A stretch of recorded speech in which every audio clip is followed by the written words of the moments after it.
Hello दोस्तों, स्वागत है आपका फिर से एक और नए वीडियो में। और आज का जो वीडियो है काफ़ी ज़्यादा इम्पॉर्टेंट होने वाला है, क्योंकि इस वीडियो में हम आपके कुछ सवालों का जवाब देने वाले हैं।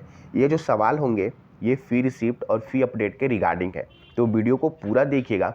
और अगर ये वीडियो आपको पसंद आए तो लाइक करना मत भूलिएगा, और चैनल पर नए हैं तो ऐसे वीडियो पाने के लिए चैनल को ज़रूर से सब्सक्राइब कीजिएगा।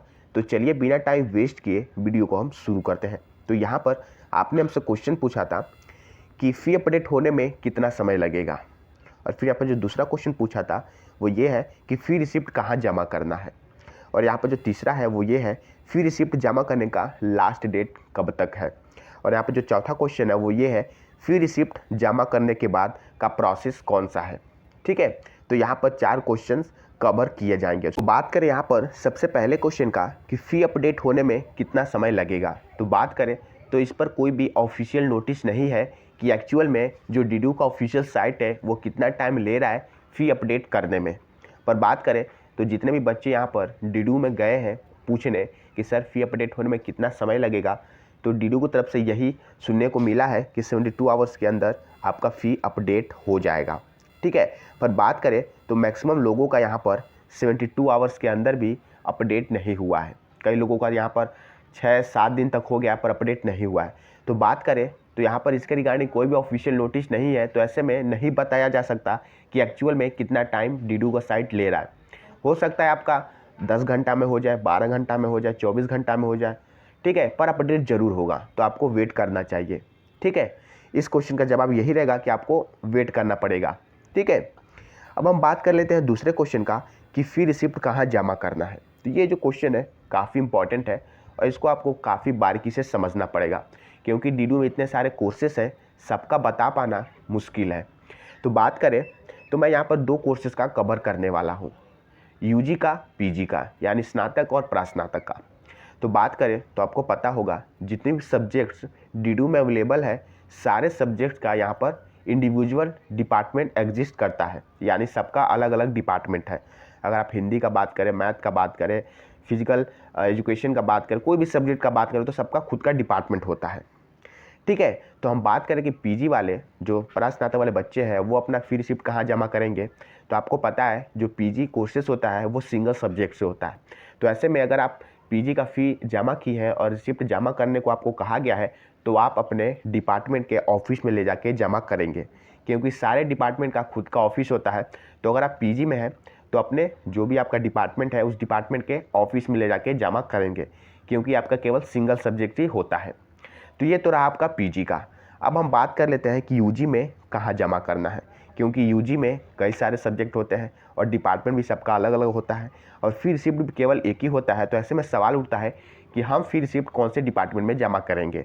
तो बात करें तो यूजी के लिए डीन ऑफिस बना रहता है, यूजी वाले जो बच्चे होते हैं वो डीन ऑफिस में जमा करते हैं। ठीक है, अब बात कर लेते हैं डीन ऑफिस क्या होता है। तो ये जो होता है ये कई सारे डिपार्टमेंट का कह सकते हैं एक ऑफिस होता है, हेड ऑफिस होता है।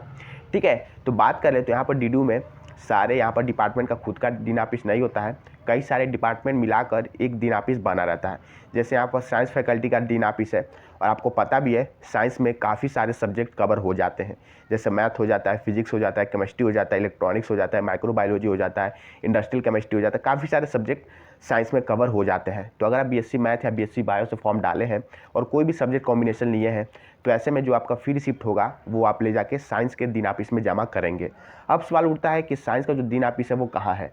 तो ये जो है आपका केमिस्ट्री डिपार्टमेंट में ये जो है डीन ऑफिस साइंस का अवेलेबल है, आप वहाँ पर ले जाके जमा करेंगे। ठीक है, अब बात करें तो बीए वालों का। तो बीए वाले जो होते हैं उनमें भी काफ़ी सारे सब्जेक्ट होते हैं, तो ऐसे में उनका भी एक डीन ऑफिस बना रहता है, सारे सब्जेक्ट का मिलाकर, सारे डिपार्टमेंट का मिलाकर। तो उनका जो डीन ऑफिस है वो 8 फैकल्टी में एग्जिस्ट करता है, और अगर आप बीए से हैं तो आप अपना फ़ी रिसिप्ट 8 फैकल्टी में जो डीन ऑफिस एग्जिस्ट करता है वहाँ पर आप ले जाके जमा करेंगे। ऐसे करके एग्रीकल्चर का भी है, कॉमर्स का भी है। तो ऐसे में आपको अपने अपने जो भी रिस्पेक्टेड डीन ऑफिस है वहाँ पर ले जाके जमा करना है। और एक बात तो और मैं बता दूं, अगर आपका काउंसलिंग नहीं हुआ है और आप ये वीडियो देख रहे हैं तो मैं यही आपको सजेस्ट करूंगा कि जिस दिन भी आपका काउंसलिंग हो, आपको अगर फ़ी चालान दिया जा रहा है तो आप उनसे कंप्लीट जानकारी ले लें कि सर हमें कहाँ रिसिप्ट जमा करना है, क्योंकि कई बार होता है कि डीडू का ये जो नियम होता है वो चेंजेस होते रहते हैं। ठीक है, तो ऐसे में पूछ लेना काफ़ी ज़रूरी है, तो आप ज़रूर से पूछ सकते हैं। ठीक है। तो ये रहा कि फी रिसिप्ट कहाँ जमा करना है, यूजी और पीजी दोनों वालों का। ठीक है, अब हम बात कर लेते हैं तीसरा क्वेश्चन का कि फी रिसिप्ट जमा करने का लास्ट डेट क्या है। तो ऐसे में इसका कोई लास्ट डेट नहीं होता है, क्योंकि अलग अलग कोर्सेज का अलग अलग दिन काउंसलिंग होता है, अलग अलग दिन फी पेमेंट का यहाँ पर टाइम दिया जाता है। तो ऐसे में सबका यहाँ पर कोई अलग एक सीमा नहीं बनाया जाता है कि आपको इसी तारीख तक सारे कोर्सेज का पे करके फी रिसिप्ट जमा करना पड़ेगा। ठीक है, ये टोटली डिपेंड करता है कि आपका काउंसलिंग कब हुआ है। फॉर एग्जांपल, अगर आपका काउंसलिंग आज हुआ है, आपको फ़ी चालान दे दिया गया है फ़ी पेमेंट करने का, और आपने कल फ़ी पेमेंट कर दिया, करने के बाद आपको रिसिप्ट भी मिल गया, तो ऐसे में आप ले जाके 2 या 3 दिन के अंदर ही जमा कर सकते हैं। पर मैक्सिमम लोगों को ये चाहिए कि सर जो लास्ट डेट है वो क्या होता है। तो ऐसे में मैं यही कहूँगा कि 1 हफ्ते तक आपको डेट दिया जाता है, आप 1 हफ्ते के अंदर ले जाके जमा कर सकते हैं। पर मैं यही कहूँगा कि जब आपको समय मिले तो जितना जल्दी हो सके आप ले जाके जमा कर सकते हैं, क्योंकि आपने यहाँ तक आने के लिए कितनी सारी मेहनत की है वो आपको पता होगा। तो ऐसे में कोई भी लापरवाही ना करें, जितनी जल्दी हो सके लाके जमा कर दें। ठीक है, और 1 हफ्ता का यहाँ पर मैक्सिमम टाइम दिया जाता है। हो सकता है थोड़ा सा ज़्यादा भी दे दिया जाए, अगर आपका फ़ी अपडेट नहीं हुआ है, फ़ी रिसिप्ट नहीं मिल पाया है, तो ऐसे में आपको ज़्यादा टाइम दिया जाएगा। तो ऐसे में आपको बिल्कुल घबराना नहीं है, ये मैंने अपनी तरफ से बताया है कि आपको इतना तक ले आके जमा कर देना चाहिए। ठीक है, फिर यहाँ पर जो चौथा क्वेश्चन है वो ये है कि फ़ी रिसिप्ट जमा करने का बाद का प्रोसेस क्या होता है। ठीक है, तो बेसिकली फी रिसिप्ट जमा करने के बाद का कोई प्रोसेस होता नहीं है, आपको सीधे क्लास जो भी स्टार्ट हो जाते हैं आपको ज्वाइन करना पड़ता है, आप क्लास करते हैं, और उसके बाद जो यहाँ पर एग्जामिनेशन फॉर्म होता है वो क्लास स्टार्ट होने के बीच में ही यहाँ पर डेट आ जाता है, और आप क्लास चलने के बीच में ही अपना फॉर्म भर के ले आकर सबमिट कर देते हैं। ठीक है, यानी बात करें तो यहाँ पर फी रिसिप्ट जमा करने के बाद का कोई ऐसा प्रोसेस नहीं है, क्लास स्टार्ट हो जाता है, आपको क्लास करना पड़ता है, और ये जो एग्जामिनेशन फॉर्म आता है वो नवंबर या दिसंबर मंथ में आता है, तो अब वो आपको जमा करना पड़ता है सबमिट करके, तो वो काफ़ी दूर है, तो आपको यहाँ पर क्लास करने का मौका दिया जाता है फी रिसिप्ट जमा करने के बाद। तो ये रहा इतने सारे क्वेश्चन का जवाब। मैं उम्मीद करता हूँ कि मैं आपको अच्छे से समझा पाया हूँ। अगर अच्छे से समझा पाया हूँ तो वीडियो को लाइक कर दीजिएगा, इससे काफ़ी मोटिवेशन मिलता है हमको, और चैनल पर नए हैं तो ऐसे वीडियो पाने के लिए चैनल को सब्सक्राइब जरूर करिएगा। तो मिलते हैं नेक्स्ट वीडियो में, तब तक के लिए बाय एंड टेक केयर।